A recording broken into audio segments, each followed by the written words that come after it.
안녕하세요 여러분, 김다람입니다. 오늘도 워싱턴 포스트 1면을 가지고 왔어요. 그럼 어서 빨리 훑어볼까요? 오늘은 10월 25일 화요일입니다.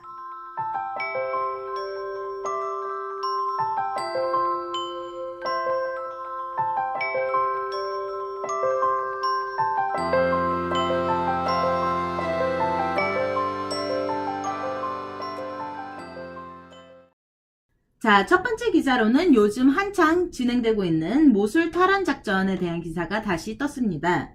After ISIS, Sunnis in Iraq brace for revenge. 자, ISIS가 떠난 곳에 남은 수니파 이슬람도들이 보복에 대비하고 있다, 이런 식으로 떴어요. ISIS가 떠나고 나서 누가 더 이상 무서움을 느껴야 되는 걸까요? 한번 봅시다.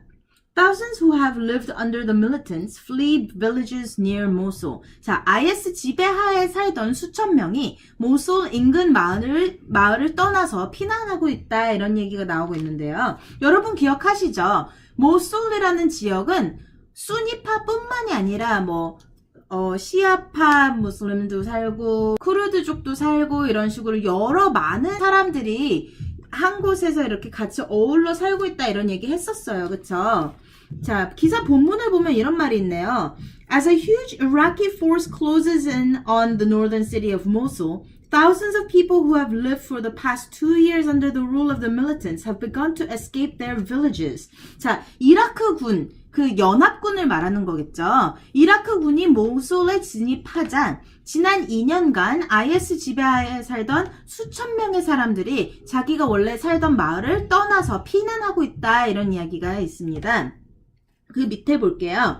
Most, though, are Sunni Muslims, unable to celebrate just yet, as they face questions from the authorities and the country at large about their years living alongside the Sunni militants and about any ties to the jihadists, whether real or just perceived. 자, 그런데 이렇게 떠나고 있는 많은 피난민 중에 대부분의 사람들은 수니파 이슬람도들이다, 이런 식으로 나왔어요. 이 IS도 수니파고 너네도 수니파고 너네는 IS가 지배하고 있는 마을에 같이 살았잖아. 너네는 걔네랑 무슨 관계니? 걔네한테 도와준 거 아니니? 아니면 걔네가 너네랑 같이 무슨 협동을 하고 있는 거 아니니? 내가 너를 어떻게 믿니? 이런 식으로 정부나 이라크 사회 자체가 환영을 안 해줄까봐 두려운 마음도 있고, 한편으로는 정부는 또 이 사람들이 테러 조직과 연관이 있는지 계속 조사를 해야 된다, 이런 식으로 얘기가 나와 있어요. 자, 그래서 이 기사는 결국엔 그런 얘기예요, 여러분. 모술 탈환을 지금 이렇게 군사적인 작전으로서 탈환을 빨리 하는 것도 중요하지만, 이 탈환하는 그 작업 중에서, 이 과정 중에서 특정한 그룹들을 너무 배척하면 안 된다는 거죠. 이 사람들, 여기 모술에서 원래 거기 살고 있었고 차마 피난 가지 못해서 여태 같이 살고 있었던 그런 사람들도 단순히 수니파라는 이유만으로 배척당하거나 사회적으로 이렇게 좀 아웃사이더가 되는 그런 일이 생기면 안 된다. 약간 이라크 사회에 이 사람들이 빨리 흡수가 되고 빨리 받아들여지는 것이, 그 과정이 장기적인 평화의 관건이 되겠다, 이런 얘기입니다.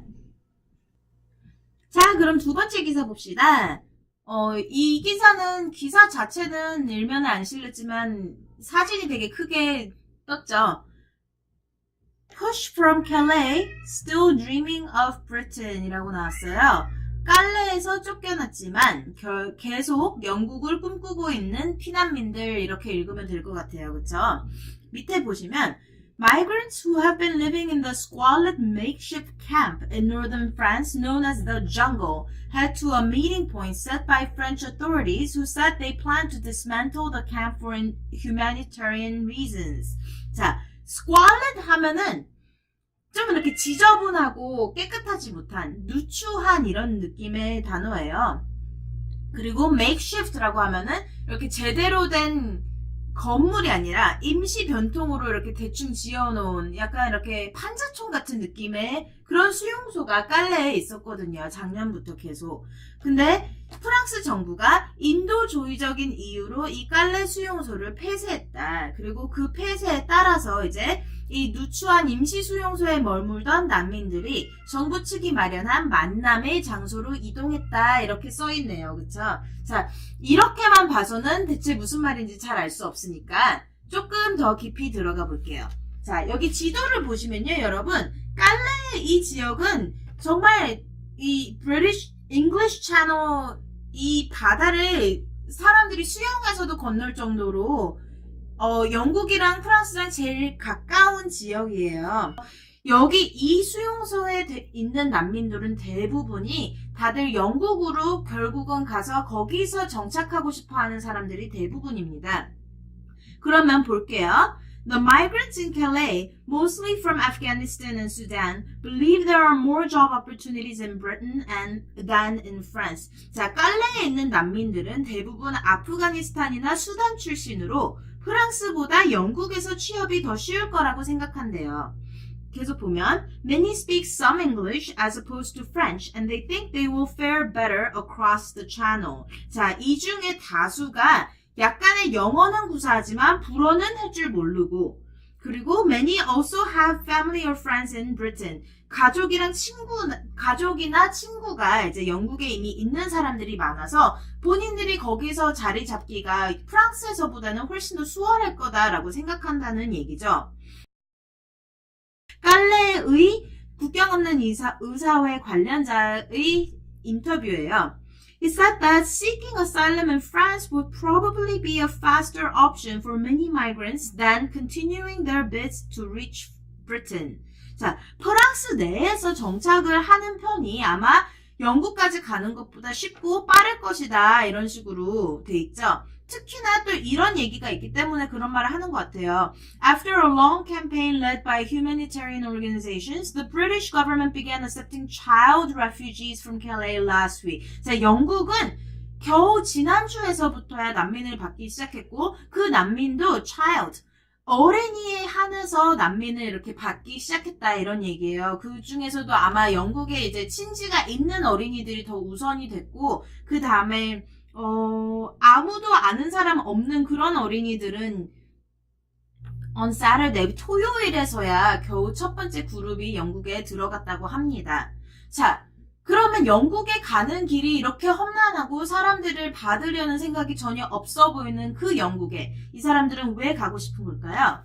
우리 지난주에 프랑스 안에서 이렇게 반이민 정서가 굉장히 높아지고 있다. 반이슬람 정서, 반이민 정서, 그리고 뭐 외국인을 무서워하는 이런 xenophobia 이런 게 굉장히 하루가 다르게 높아지고 있다 이런 얘기 했잖아요. 그래서 사르코지 전 대통령도 원래 그랬던 사람이 아님에도 불구하고 이번 대선을 앞두고 약간 에세이라든지 뭐 자기 연설이라든지 이런 데서 자꾸만 극우파가 있었던 그런 어투를 사용하기 시작한다 이런 얘기 했었죠. 자, 그러면은 현재 대통령인 올란드도 가만히 있을 수 없다는 거잖아요. 자기도 재선을 하고 싶으니까.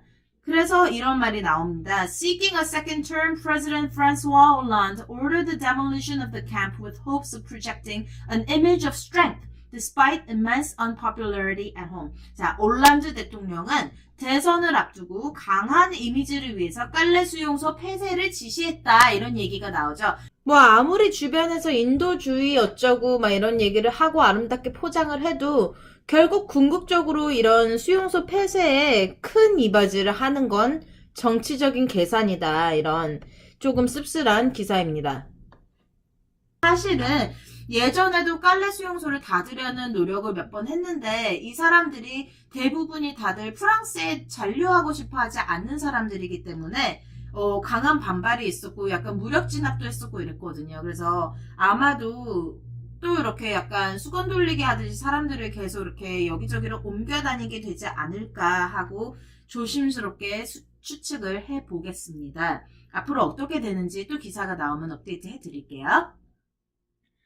자, 그리고 이 옆에는 또 트럼프랑 또 민주당의 누가 싸웠다, 막 누가 또 이렇게 트럼프한테 뭐라고 했다 이런 얘기인데 솔직히 그렇게 재밌는 얘기 아니고 그렇게 중요한 얘기 아니고 워싱턴 포스트는 거의 이제 그냥 트럼프는 끝났어, 빠이 이런 분위기이기 때문에 네. 굳이 들어가지 않을게요. 여러분 솔직히 대선 이야기 조금 지겨우시죠? 오늘은 하루 쉬어갑시다. 그럼 이 아래쪽을 볼까요? 자, 미국에 사는 분들은 의료보험이 뭔지에 따라서 관심을 좀 가지실 만한 기사인 것 같아요. Premiums for popular ACA plans to soar 25%. 자, 저번에 말했죠. 우리 ACA는 Affordable Care Act. 흔히 말하는 오바마 케어의 약자라고 얼마 전에 얘기했는데 이 인기 있는 ACA 설계 프리미엄이 25% 급등할 전망이다 이런 식으로 나왔어요. 대충 읽어보니까 그런 얘기예요. 미국 정부를 통해서 보험 설계를 판매하던 회사들 중에 다수가 돈이 너무 모자라서 판매를 아예 중지했거나 가격을 인상하기로 했다. 그래서 처음에 생각한 것보다는 예상보다 그 보험금의 수령액이 굉장히 크고 보험 업체들이 들여야 되는 돈이 액수가 굉장히 크다 이런 얘기였고요. 참고하실 거는 여기서 말하는 25%는 모든 설계가 다 25% 프리미엄 높인다는 말이 아니라 그 평균 값이더라고요. 그래서 오바마 케어를 지금 해당이 되는 분들은 내년에 프리미엄이 얼마나 올라가는지 확인을 아마 이미 하셨겠죠? 네, 그런 기사가 나왔고요. 자, 그리고 이 밑에 보면 방금 한 얘기랑 조금 반대되는 이야기가 나왔죠. Sanders set to press his agenda if Clinton wins. 샌더스, 힐러리가 대통령으로 당선되면 본인의 안건을 밀 준비가 끝났다 이런 얘기가 나왔어요. Former rival says he won't hesitate to be a liberal thorn in her side. 자, 옛 라이벌인 샌더스가 힐러리 곁에서 자신은 진보의 가시가 될 것을 머뭇거리지 않을 것이다 이런 식으로 얘기를 했네요. 결국 그 얘기죠.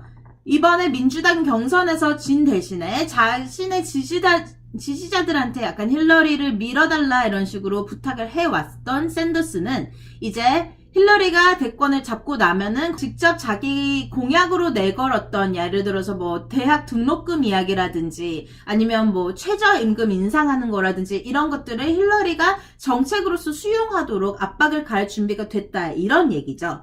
그렇습니다. 자, 그럼 오늘은 깔레 얘기랑 이런 거 하느라고 시간이 너무 많이 지체됐으니까 in the news 부분은 아주 간단하게 훑어갈게요. 자, 이 부분 보시면 먼저 wiretaps rising 이라고 나왔네요. Law enforcement requests for electronic surveillance have surged in the DC area and almost all of them remain sealed. 자, DC 지역 내에서 전자기기를 이용한 감시 청구 건수가 증가한 반면 청구 내역은 거의 모두 봉인되어 있다 이런 식으로 떴어요. 왜 그런지 굉장히 궁금해지는데요. 왜 하필 DC인지? 왜냐면 솔직히 DC 안에서 이렇게 테러 조직 이런 거에 대한 위험 요소라든지 이런 거는 솔직히 둔감하거든요. 여기 사는 거주민으로서 차라리 뉴욕에 놀러 갈 때 더 긴장을 했으면 했지 DC 안에서는 그냥 그런데 그냥 제가 둔감한 건지 아니면은 이 와이어태핑 전자기기 이용한 이런 도청 이런 게 테러리스트 뿐만이 아니라 정치적인 이유로도 쓰이는 건지 본문을 한번 빨리 읽어보고 싶은 마음이 드는 기사입니다. 자, 그리고 Police in Oklahoma are hunting an armed and dangerous suspect after a shooting rampage that left 2 dead and several wounded, including 2 police officers. 네, 오클라호마에서 경찰이랑 대치해가지고 총을 서로 쏘고 이랬던 범인을 아직 추적하고 있다 이런 이야기가 나와 있고요. 다음에 Philippine President Rodrigo Duterte's warring governments and businesses around the world, a U.S. diplomat. 자, 어느 미국의 외교관에 따르면 두테르테의 행적에 다수의 정부 및 기업들의 우려가 높아져만 간다 이런 얘기가 나왔어요. 우리 두테르테 이야기 지난주에 했었죠. 한편으로는 자기 나라 안에서 필리핀 안에서는 막 재판 없이 마약 사범이라고 추정되는 사람들을 그냥 길거리에서 막 죽이고 있고 또 한편으로는 미국 너네랑 안 놀아 흥 이러고서는 중국한테 가가지고 이렇게 막 우리 친하게 지내자 이런 식으로 갑작스러운 외교 노선 변화를 보이고 있죠 필리핀이. 그래서 그런 문제 때문에 이제 아마도 미국이겠지만 혹은 미국의 우방들인 나라들 그리고 그 기업들이 필리핀 저래도 되나 하고 걱정을 하고 있다 이런 얘기예요. 이것도 본문 기사 읽어보면 굉장히 재밌을 것 같네요. 자, 그러면 저는 이제 이쯤에서 그만하고 나머지 본문 기사들을 읽으러 가보겠습니다, 여러분. 오늘 조금 길이가 길었던 것 같아요. 혹시 아직까지 마저 끝까지 듣고 계신 분 계신가요? 자, 그럼 저는 내일 또 다시 일면 들고 돌아올게요. 여러분, 좋은 하루 보내세요. 안녕.